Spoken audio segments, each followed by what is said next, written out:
bringing back my podium. Welcome everybody to the Grace Place. I'm really glad that you all invited me here today.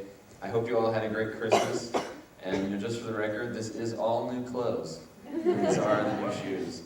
And it's okay because they actually are a size and a half too big, so you could have gotten away with trying them on anyway. This is unlike most Christmases I've ever had in a long time, or ever really, but it did end up being a Christmas. I told my mom about a few days before Christmas, I was like, this doesn't really feel like Christmas.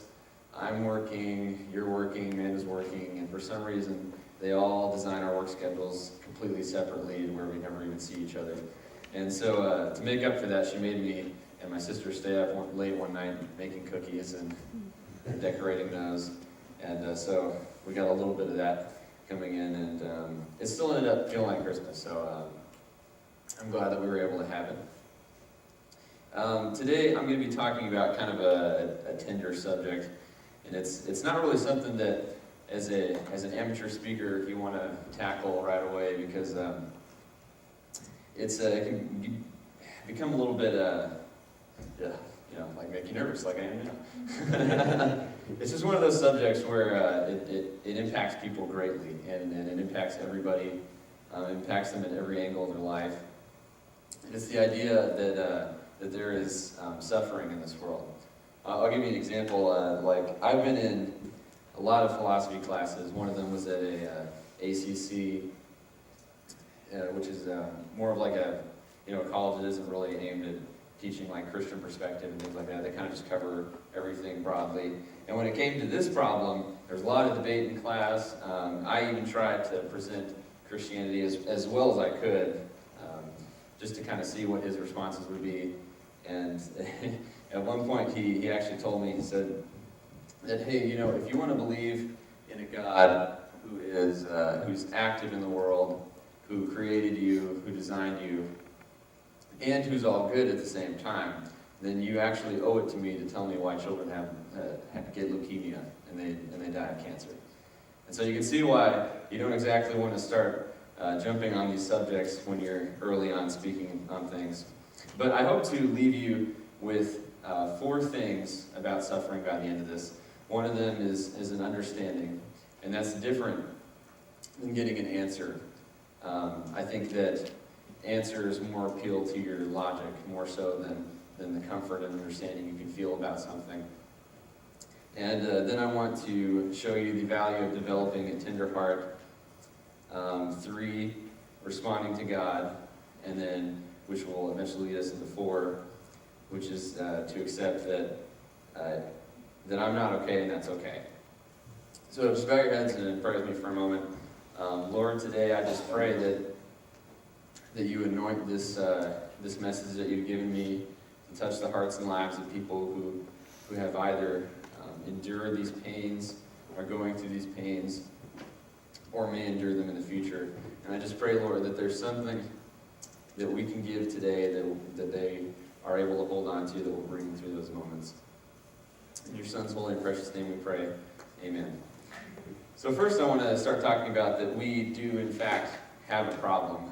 This is presented as a problem in philosophy, and it's referred to as the problem of evil. And the basic argument is this, that if there is a God who's all good, all-knowing, and all-powerful, then why is there suffering in the world? Why is there evil? And a lot of the time, people tend to talk about this as sin, like sin is the reason that these things happen. But I don't think that sin is really the driving force behind this question. I think the actual driving force is the problem of pain. Sin is actually a lot easier to explain than the idea of dealing with pain. It's specifically not just like any kind of pain, like stubbing your toe or something, but the kind of pain that is not communicable, impossible to elaborate, and often inconceivable to those who experience it. And it makes you question certain things, your beliefs. It makes you look for answers. But I can tell you that there's no real satisfying answer that anyone can give you, because these are specific experiences and they're experiences that happen to everybody. And we think when it comes to the problem of pain and the problem of suffering, that God could not actually create me with the expectation that I will experience pain. But, I mean, we all can know that if I cut my finger on a piece of paper, it's going to send a very sharp, acute pain through my finger, through my arm, past my shoulder to my brain, telling me that really hurt. It's a good thing that we got rid of papers and started using iPads, because now that happens a lot less. And I also know that if I see someone that I love or I care about pricking their finger or cutting their finger on a piece of paper, it's going to send a sharp, acute pain through my heart and to my soul, and that's going to tell me that hurts as well.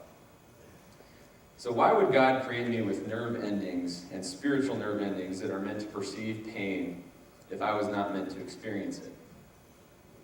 It would appear then that a primary factor of living is that we are intentionally designed with the purpose of experiencing pain. And this is no different from the beginning of creation, before man decided to eat of the apple and introduce sin and death in the world. Because when God created Adam, he put him to sleep first, like a doctor would knock you out before a surgery.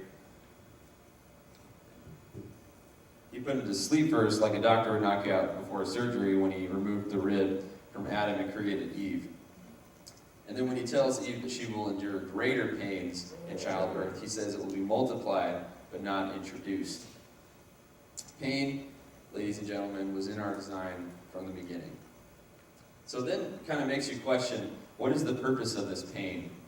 Why am I meant to experience it? And certainly, what are the effects of it? If you have your Bibles, I want to encourage you to open up to John 9. It speaks of Jesus heals a man born blind. Give me a second to open your apps. Hopefully not cut your finger on paper. Turn it. So it speaks of Jesus healing a man born blind. And it says, as Jesus was walking along, he saw a man who had been blind from birth. Rabbi, his disciples asked him, why was this man born blind? Was it because of his own sins or his parents' sins? You know, right away I think it's in human nature to want to question and find a reason to why there is suffering in somebody's life. You know, there must be someone to blame. There must be something to blame for all the problems that I'm facing or going through. And we conclude from that kind of question that someone is guilty. And you know what? Typically, that ends up being God.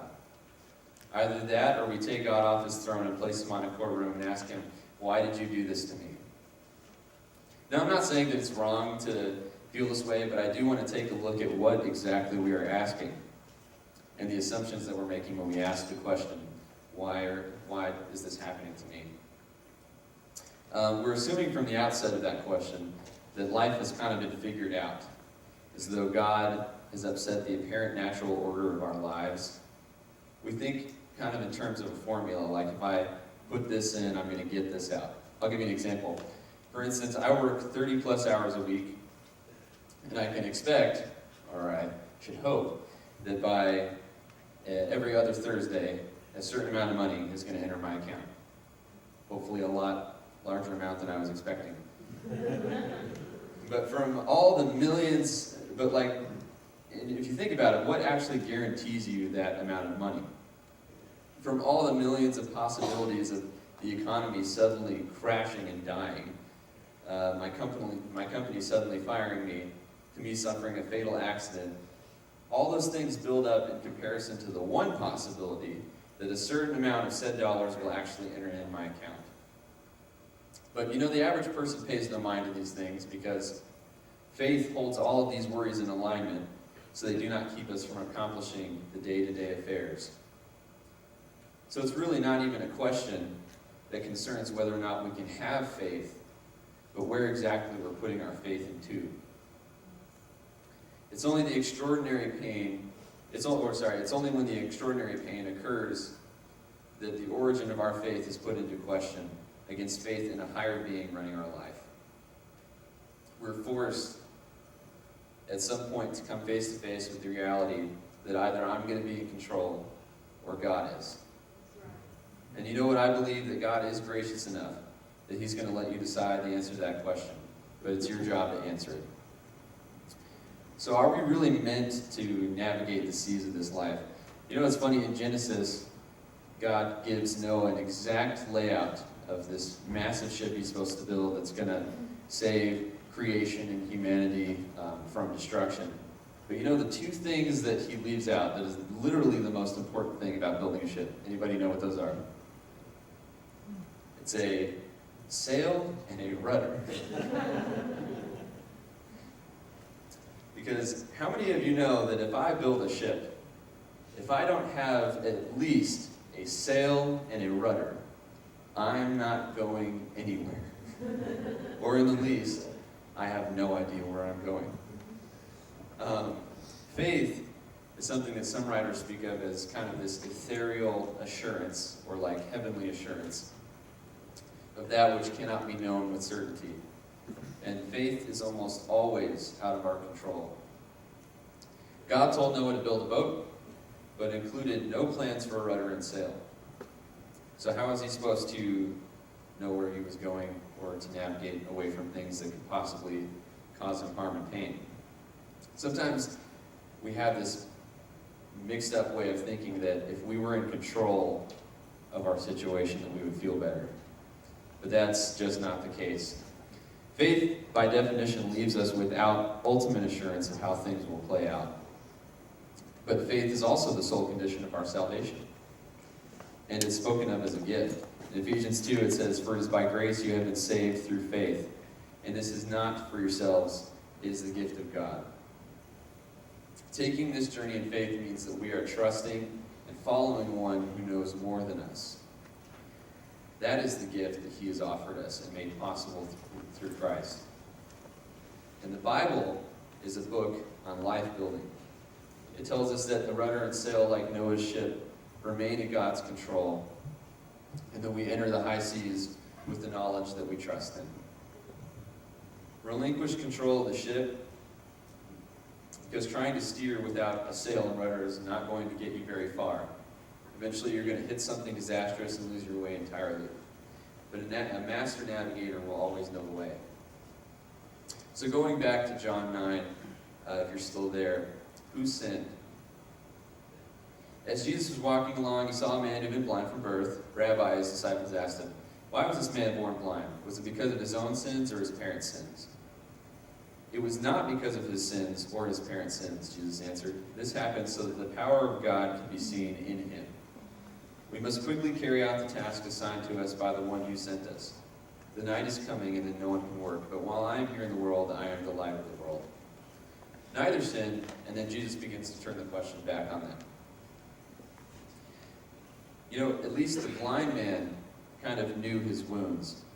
However, those who have sight but have no vision to the soul are really the blind ones. The blind man knew his disabilities, where those who are spiritually blind have no idea about a greater disability. Are you aware of the condition of your heart? Oftentimes we don't even know what it looks like until there is some event that takes place that truly tests us, and we can see it for ourselves. It's really only how we respond to extraordinary suffering that reveals these hidden truths. The effects of suffering. So these are things that I believe we don't choose at all, they just happen. So in the event of something tragic or any kind of suffering, your heart will either do three things. It's going to grow hard, it's going to be broken, or it's going to become tender. It can either grow coarse and desensitized, be crushed under the weight of disappointment, or become compassionate and tender. You know, also when we talk about why, the question of why is there suffering, when we're asking God, we're also assuming that our suffering has some kind of meaning, as though God is supposed to care, feel, and answer for the suffering that has afflicted us. I'm not saying He doesn't care, but I'm saying that we're assuming that He does, or that He's supposed to. So if we're going to make this assumption, we need to ask, what kind of God do we believe in? Do we believe in a God who hates us Do we believe in a God who cares? Do we believe in a God of justice, a God who is fair and full of compassion? I can tell you that what the Bible paints a picture of is that God is a God whose heart is caring and is passionately touched by our infirmities. It says in Hebrews 2:14-18, because God's children are human beings made of flesh and blood, the Son also became flesh and blood. For only as a human could he die, and only by dying could he break the power of the devil, who had the power of death. Only in this way could he set free all who would live their lives as slaves to the fear of dying. We also know that the Son did not come to help the angels. He came to help the descendants of Abraham. Therefore, it was necessary for him to be made in every respect like us, his brothers and sisters, so that he could be our merciful and faithful high priest before God. Then he could offer a sacrifice that would take away the sins of the people. Since he himself has gone through suffering and testing, he is able to help us when we are being tested. When we ask the question of why, we're assuming that we want a straightforward answer. One of the biggest lies I think we carry around is that if we have enough information, that's going to quench the abysmal hunger and depression. But the answers we receive would in fact not be satisfying at all. At all. It's not that the question doesn't matter to God, because as we read, he clearly is passionately moved by our struggles to such a degree that he became human and died a human's death. But God is at work doing something greater than we directly perceive. Has anyone read a lot of fairy tales growing up? You know, in every single fairy tale that you ever read, there's some kind of weird condition that they set for these characters. Like in Cinderella, she says, all right, I'm giving you all this stuff, go out and have fun, but you need to return by midnight or everything is going to turn back to normal. You know, what's weird is nobody ever asks, why is there a condition? Where did this come from? It doesn't really make sense. But you know why nobody really asks that question? It's because the answer would go something like this. The fairy godmother would respond, all right, if you want to play that game, let me ask you a question first. Why is there even a fairy tale land? You might have read in Job when he was asking some of the questions we're asking today, and who better to ask those questions than the man who endured that much suffering? He lost his family, his health, and everything. He asked some of these same questions, and God's response to him was kind of like that also with Fairy Godmother. Where were you when I laid the foundations of the earth? Where were you when I said that the oceans may go here, but no further? Ladies and gentlemen, today this message is not a spiritual hunt for answers, but one for understanding. The kind of understanding that brings comfort. About 12 years ago, in 1 month, I was diagnosed with appendicitis. And if you don't know what that is, basically what happens is that your appendix, which is a very small organ, ruptures, and it creates an infection in your body. And if you don't get it treated or removed, it can spread and actually kill you. Well, my appendix had actually ruptured, and I went to the hospital, and because of the progression of the condition, it had actually really affected my health and made me extremely unstable. They had to take IVs and blood almost every day, and because I was so young, most of the time they couldn't hit a vein. So I had bruises on my hands, the back of my hands, and on the backs of my arms. And I remember sometimes that they would actually have to put me to sleep in order to get an IV in me because the pain would be too much. And I remember one time in particular, I actually woke up from that and woke up screaming because of how much pain I was in. I lost so much weight because I wasn't able to eat properly.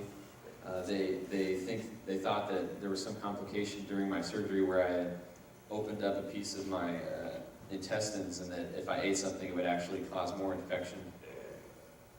The point is that at 9 years old, my body was closer to death than most of anyone in here will ever see in a lifetime. But what did I just do? I took an event that happened over 12 years ago, and I connected you to that event. I gave you an understanding of some of the pain that I went through. And some of you may have even felt a connection that comes close to the actual sorrow that people around me felt while I was going through that event. We're kind of sharing this reality of suffering. And I think all of us share this ability to share the reality of suffering through those who have carried its burden. So if the older me, talking about the younger me, is able to bring you a kind of understanding about the suffering I went through, imagine the kind of understanding we can receive from the one who defines good and evil, who laid the foundations of the earth, who set the universe in motion, who authored life. A heart close to God is one that shares in that kind of understanding. And that's something that surpasses any kind of answer you could receive for your current situation.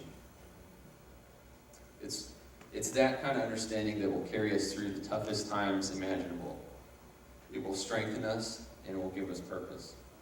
And I don't think that some of you realize that it's the real tragedies in life that open us up to God in a way we're unable to do on our own. Recently, Austin's family and my family are in the middle of one of these events with the loss of a beloved father.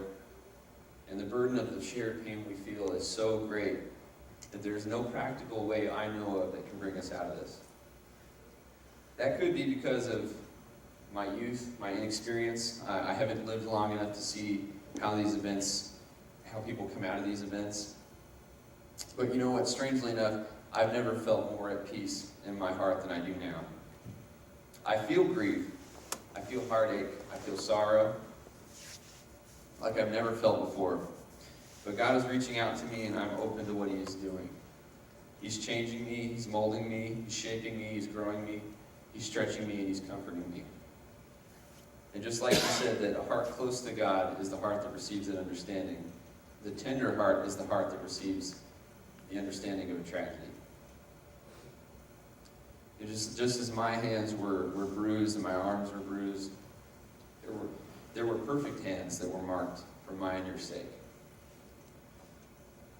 There were perfect feet that were pierced for our failures. And there was a perfect head that was crowned with shame for our suffering. And that's the greatest tragedy.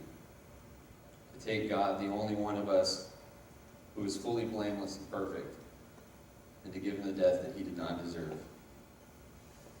But He did this to show you His wounds, to share in the greatest pains, to comfort you, to give grace where justice was due, to give life where death should have eternally claimed, and to give you comfort. You know, today, I really don't think that there's any kind of answer we can give to the problem of pain. It's only something that we're not really going to either understand or we're ever going to receive in this lifetime. But you know what? That's okay. It's okay to not be okay. From the tender heart that we receive from God and the responses that we give to Him by responding to the reaching out, that allows us to be able to accept that it's okay not to be okay. You know, I hurt and I'm in pain. That's okay. But whatever may have happened in the past, whatever's happening now, and whatever may come, it's not okay. And that's okay. You know, one day we are going to step out of the shadow that clouds our minds from perceiving the full splendor of a life woven by a master weaver, a life that is full of snags and flaws and tears, with joy and sorrow. And as the clouds lift and shines forth, we will see not a dark and misconstrued life, but a grand and beautiful masterpiece that is made perfect by every stroke that we allow God to work into its design. As God moves, we must respond, nodding and adjusting to each new fabric that He may introduce. But we will see the point of it all was to bring glory to Him. I want to invite you all to stand for a moment. I don't know if any of you know the story of the song, It Is Well. It was a hymn that was written a long time ago. It was written by a man who did very well as an investor. He had a large family. But very early on, one of his children, his only son actually, was lost to scarlet fever. And then shortly after that, the Great Chicago Fire of 1871 claimed most of his fortune and ruined him financially. And then a trip that they had planned to Europe, he actually sent his family ahead, his 4 daughters and his wife, because he wanted to settle things with his estate. And while they were on their way to Europe, they actually crashed, and all 4 of his daughters perished, with only his wife surviving. And she was able to send him a telegram, and she didn't have very much money, so it said only 2 words, saved alone. And shortly after that, he went over and claimed his grieving wife and brought her back. But as they passed by the site where his daughters had died, he felt inspired to write these words: that when peace like a river attendeth my way, when sorrows like sea billows roll, whatever my lot, thou hast taught me to say, it is well with my soul. It is well with my soul, it is well with my soul. I want to invite you to bow your heads for a second. Now I know that there's no way I can give exact answers of comfort, but I do believe that that's okay. I think that the real majesty and glory of this life happens when we say those words that's okay, God. Ultimately, I trust what you're doing in my life, and I trust the life that you give me. You know, Job understood it best when he said that, though he may slay me, yet will I serve him. Not many of us think that, what if there wasn't a heaven? Would we still serve God? That's our ultimate purpose, is to bring glory to God and to be in communion with him. And I think that's best represented from being in communion with the people around us. I think that that's why the church exists, to help burden some of this pain that we experience in life. You know, God was actually in communion before he ever even created us. He set the example for us. And I don't think this is something that we need to deal with on our own. So I just want to encourage you to think about, as you draw close to this understanding or developing a tender heart, that there's people around you that care about you and love you, and there's people here that will help you shoulder that burden. So Lord, I just invite you into this place to give us that understanding, Lord. That it's okay not to be okay. I don't believe we're going to get that answer. I don't believe that it's ever going to come. But Lord, it'll all make sense one day when we step into those gates, Lord, and we're just able to stand in awe of your majesty and glory. But just as we think that there's no greater pains that we can endure on this earth, Lord, I can't make sense of the pain that you endured when you humbled yourself to a point where you would die for us. It just doesn't make sense to me. But Lord, you did it because you love us. Lord, I just pray for a peace to come over our souls and our situations, and I just pray that we'd be able to reach out and worship you in a way we never have before. In your Son's holy name we pray. Now, I'm going to allow this song to keep playing, and I'm going to invite the elders forward if you think you need special prayer. But I also just want us all to be able to worship in this song and just be able to declare that it is well with our souls.